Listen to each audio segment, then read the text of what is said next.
بسم اللہ الرحمن الرحیم. اللہم رحمتک نرجو فلا تکلنا الی انفسنا طرفۃ عین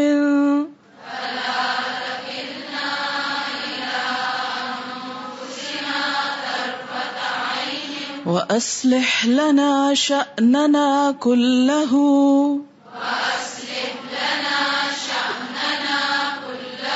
لا إله إلا أنت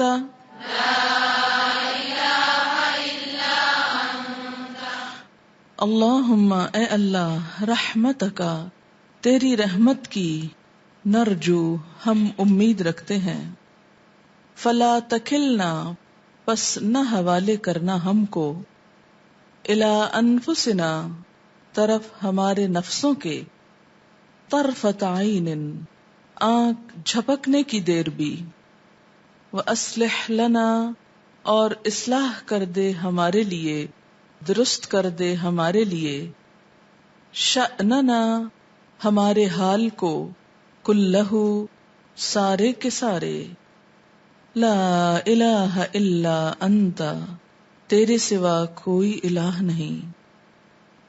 بہت ہی اہم دعا ہے. پہلی چیز کہ اللہ تیری رحمت کے امیدوار ہیں، کیونکہ اللہ کی رحمت کے بغیر کوئی بھی شخص کامیاب نہیں ہو سکتا، خواہ وہ کتنا ہی نیک کیوں نہ ہو، کتنے ہی بڑے بڑے عمل کیوں نہ کرتا ہو. پہلی بات تو یہ کہ اگر ہم ساری زندگی بھی سجدے میں پڑے رہیں تو ہم اللہ کی نعمتوں کا حق ادا کر ہی نہیں سکتے. جتنے اس کے ہم پر احسان ہیں اس کے بدلے میں ہم جو ہمیں کرنا چاہیے وہ کرنے کے قابل ہی نہیں. پھر اگر ہم کوئی اچھا کام کر بھی لیتے ہیں تو وہ بھی اسی کی دی ہوئی توفیق سے. ہم میں یہ قابلیت نہیں کہ خود نیک بن جائیں. اور پھر جتنے بھی انسان کی نیکیاں ہیں قیامت کے دن جب وہ سامنے لائی جائیں گی تو ایک ادنا سی نعمت کو کہا جائے گا کہ ان میں سے اپنا حق وصول کر لو، تو وہ ساری نیکیوں کو اٹھا لے گی اور باقی انسان کے پاس اس کے برے اعمال اور وہ خود ہوگا. اس لیے آپ صلی اللہ علیہ وسلم نے فرمایا کہ کوئی شخص بھی جنت میں نہیں جا سکتا جب تک کہ اللہ کی رحمت اس کے شامل حال نہ ہو. لوگوں نے پوچھا یا رسول اللہ صلی اللہ علیہ وسلم کیا آپ بھی؟ آپ نے فرمایا ہاں میں بھی، الا ان یتغمدنی اللہ برحمہ مگر یہ کہ اللہ مجھے بھی اپنی رحمت کے ساتھ ڈھانپ لے. تو اللہم رحمتک نرجو، ہم میں سے ہر ایک کو رحمت کی ضرورت ہے. جیسے بات ہے نا یدخل فی رحمتہ من یشاء، جسے چاہے گا اپنی رحمت میں داخل کرے گا. اور اسی طرح الا من رحم ربک، سورۃ ہود کے اختتامیے میں آپ نے پڑھا کہ وہی لوگ اختلاف سے فساد سے بچیں گے. ولا یزالون مختلفین الا من رحم ربک، جس پر تیرا رب رحم کرے اسی کو سیدھا رستہ مل سکتا ہے. اور وہی اپنے نفس کے شر، لوگوں کے شر، شیطان کے شر سے بچ کر اللہ کے راستے پر استقامت اختیار کر سکتا ہے. تو اسی لیے ہم سب کو پورے احساس کے ساتھ یہ دعا مانگنے کی ضرورت ہے کہ اللہم رحمتک نرجو، اور پھر ساتھ ہی فلا تکلنا، تو ہم کو حوالے نہ کرنا، سپرد نہ کرنا. یہ وہی تکلنا کا روٹ ہے جو توکل میں اور وکیل میں آتا ہے. ہمیں حوالے نہ کرنا کس کے؟ الی انفسنا، ہمارے نفسوں کے. کیونکہ حدیث پاک میں آتا ہے کہ سب سے بدترین معبود جس کی دنیا میں پیروی کی جاتی ہے وہ خود انسان کا اپنا نفس ہے.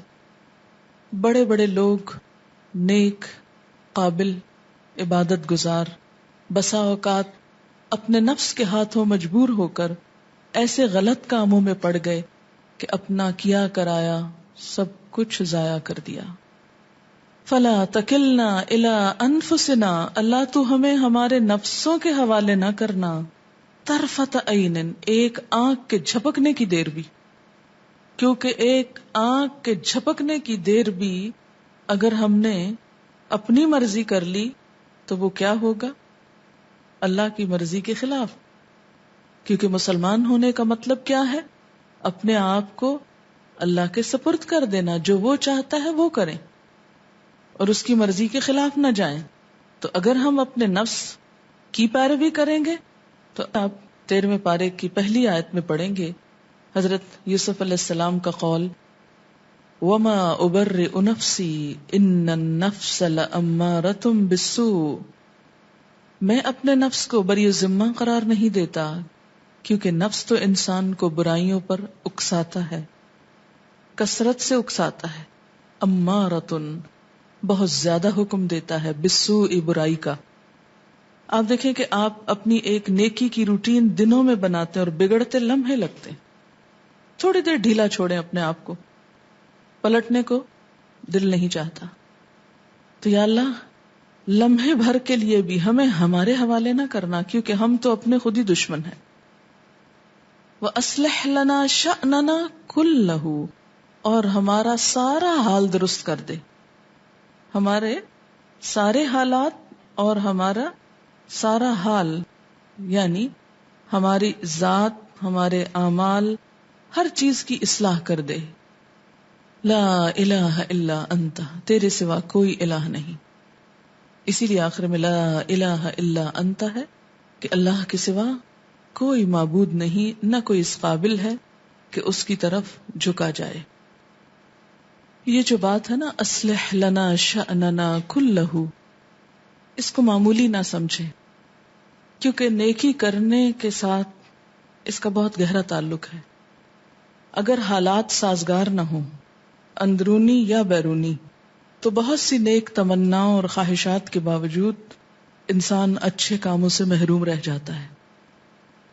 ہم سب کے ساتھ یہ معاملات ہوتے ہیں کہ ایسی ایسی مشکلیں آ جاتی ہیں جو انسان کے بس سے باہر ہوتی. پوری نیت، ارادے، بھاگ دوڑ، کوشش، محنت کے باوجود بعض اوقات ایسے حالات ہو جاتے ہیں کہ انسان چاہنے کے باوجود وہ کام نہیں کر سکتا جو وہ کرنا چاہتا ہے. اگرچہ اس کو نیت کا ثواب تو ملتا ہے، لیکن نیت کا ثواب تو نیت کا ہے، کرنے کا ثواب پھر کرنے کا ہے، اس کا درجہ بلند ہے. نیت کا اپنا اجر ہے، لیکن کر گزرنے کا درجہ پھر اور بڑا ہے. تو اس لیے یہ دعا بہت کثرت سے مانگا کریں. اول تو ساری دعائیں روز مانگا کریں، اور اس میں جب یہ بات آئے کہ اصلح لنا شأننا کلہ، تو بہت توجہ کی ضرورت ہے. کیوں؟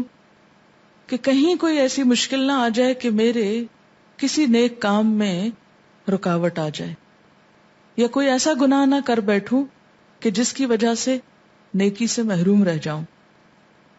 تو ہمارے حالات میں بیلنس اور ہمارے حالات کی اصلاح، یہ بھی سب اللہ کے ہاتھ میں ہے، کیونکہ بہت ساری چیزیں مل کر ایک کام کرنے کا سبب بنتی ہیں، اور وہ اللہ کی توفیق سے ہوتا ہے، انسان کی اپنی قابلیت سے نہیں.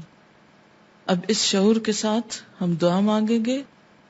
اللہم رحمتک نرجو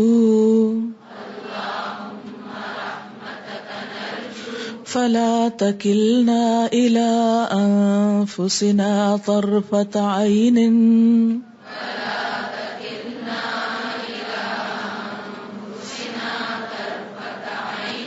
وأصلح لنا شأننا كله